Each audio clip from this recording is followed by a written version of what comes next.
Your Honor, my name is Jason Shelby, fire investigator with the Farmers Branch Fire Department. Uh, this is in response to a fire that happened at 614 May Street.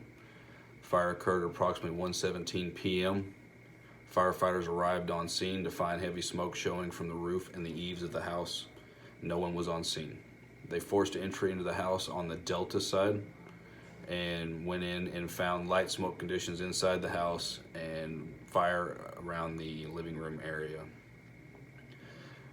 Shortly after their arrival, the family arrived on scene stating they were at the store and said that nobody was left inside the house. Fire department quit the rescue operation and just went into firefighting mode and extinguished the fire. Once the fire was extinguished, they contacted my office to come do an investigation.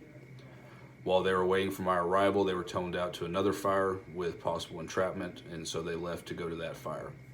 I arrived at approximately 3 p.m. shortly after the fire department left and found the house unsecured with the homeowners not being present. From where I parked on Avenue A, I could look inside the Delta side of the house and see that the house was unsecured. Both the doors on the Delta side and the Alpha side of the house were open.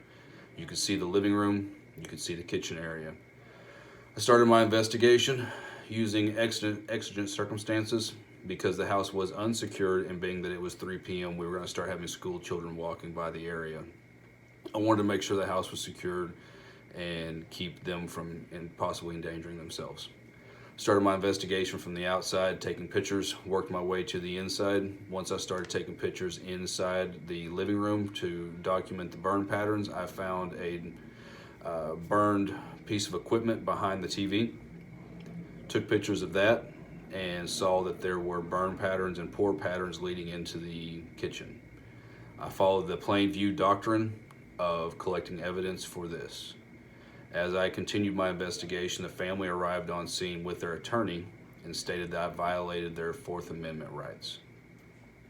As we know, the Fourth Amendment protects you from unreasonable search and seizure, but due to exigent circumstances and plain view doctrine, I feel that this was not an unreasonable search and seizure. This was a reasonable search and seizure.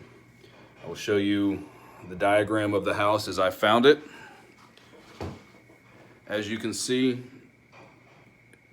that the house was on May Street and Avenue A. I parked here to get to start my investigation.